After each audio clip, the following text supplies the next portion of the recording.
Hi everyone. So this is the Polestar 2. Just been delivered. Haven't driven it yet. Sat in it for a few seconds. It's my first proper electric car. Had a Nissan Leaf before that, and that's great. But this is the first attempt at actually owning an electric car that can be used for longer ranges and as something a little bit more fancy and interesting to drive as well. It's just literally just been delivered, so in this video I'm going to go through a few of the first impressions that I have of owning a Polestar 2 and what it's like to drive on the first day of ownership. Alright, let's go!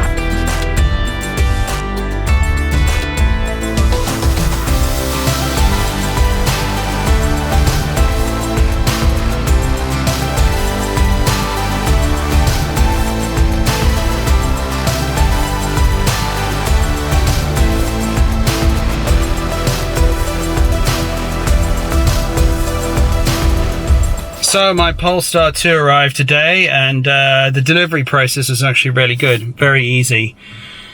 I got a phone call this morning, and the driver told me he'd be about 2 hours away, having to do a drop first. And yeah, he called me when he's 20 minutes away, and it was great. Reversed the truck in, unloaded the car, and went through pretty much all the features. He was very knowledgeable, which I thought was great. Showed me lots of things that weren't particularly obvious about the car. Very helpful from that point of view. And I got everything set up. So yeah, delivery process is very good. Something that I was particularly impressed by. Okay, so I'm sitting in the back seat of the car, and it's really spacious, very comfortable. Something I would say is that I'm not particularly tall, so 5'8", and I've got a very reasonable amount of headroom. The driver's seat is in the position that I'd normally be driving if I was driving, so yeah, loads of legroom back here, and that would be perfectly fine for children as well. I think car seats will fit in nicely. Very comfortable. Loving the overhead panoramic glass roof. That really is very impressive.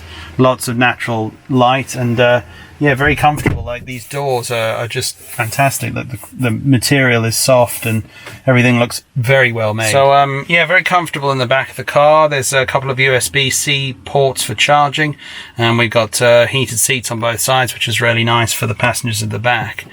So we're going to get out now, and oh, we're not going to get out. Okay, so appears to be child locked, which means I'm stuck. I'll have to try the other door.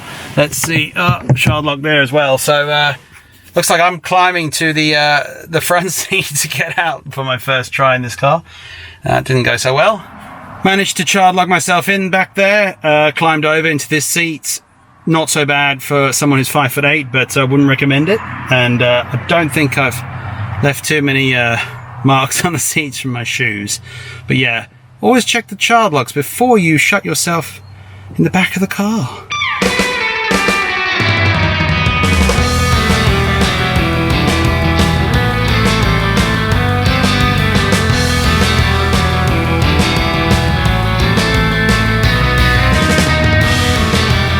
So my first drive in the car is going to be down to the dump. I've got a load of cardboard I need to get rid of. Thought it would be a good opportunity to flip the seats down and see what you can fit in there. So have a look at this. Seats are down, and that's the space we got there. Just going around to the back in the boot, you can see I've put this massive cardboard box and a whole load of other cardboard, and there's still tons of room in the car. So yeah, this is a really spacious and great car for moving stuff around, and compared to something like a Tesla Model 3, the boot opening is massive.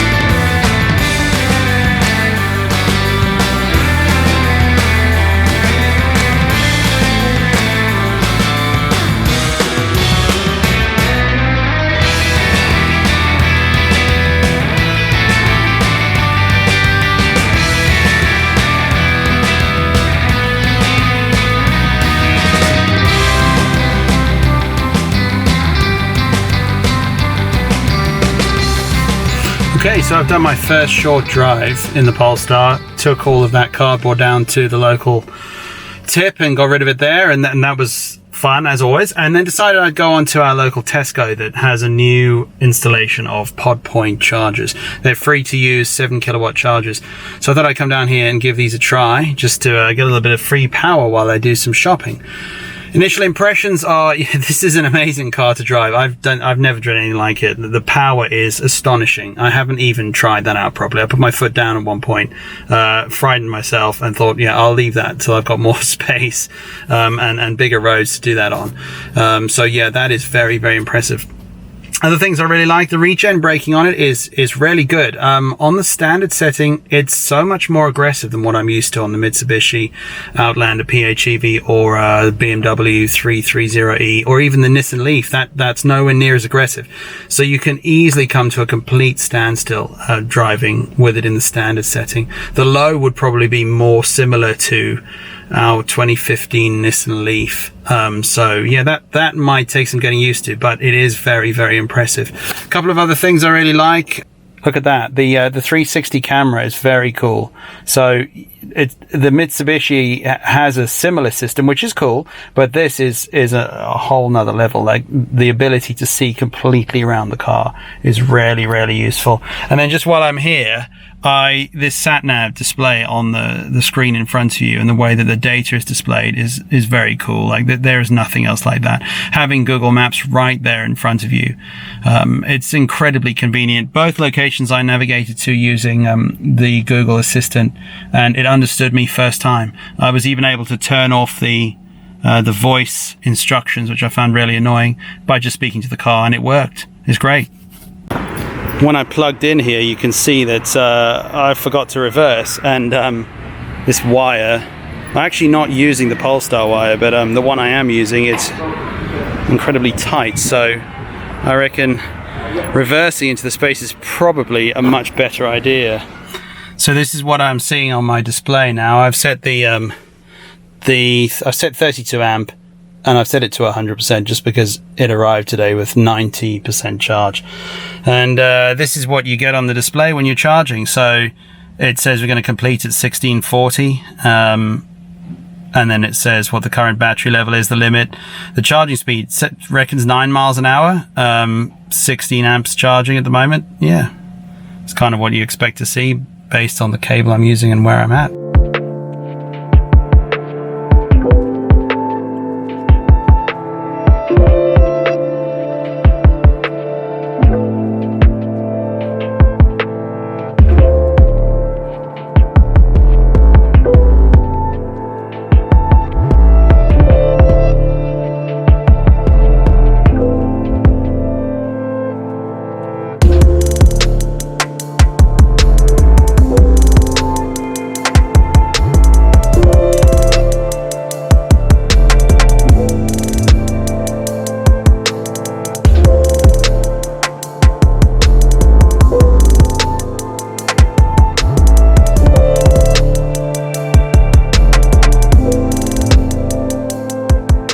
So another short drive, this time from Tesco to B&Q to pick up a few things.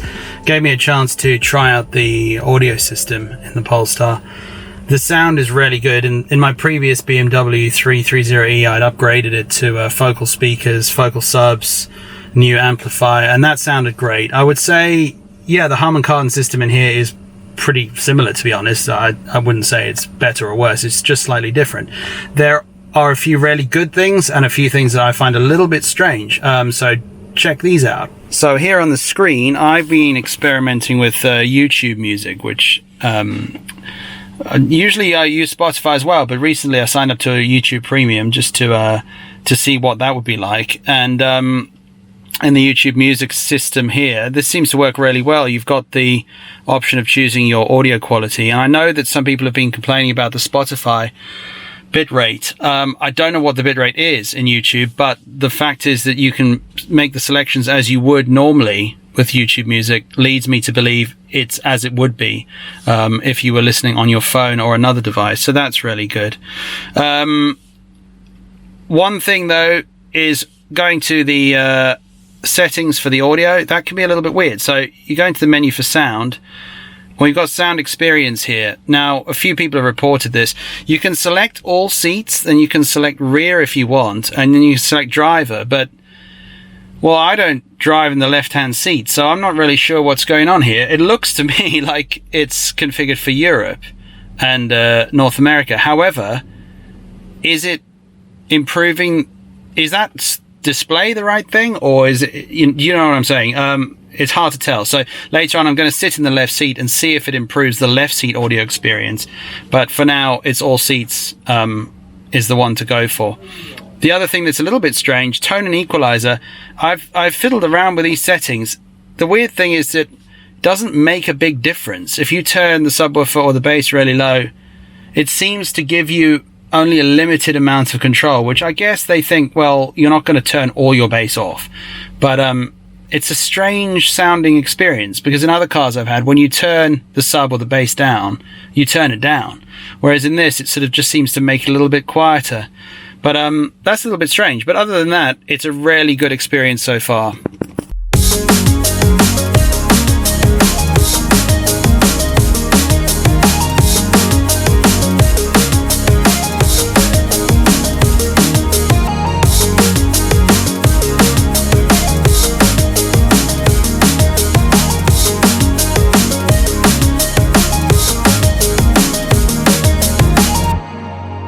So I'm back home after the first short drive.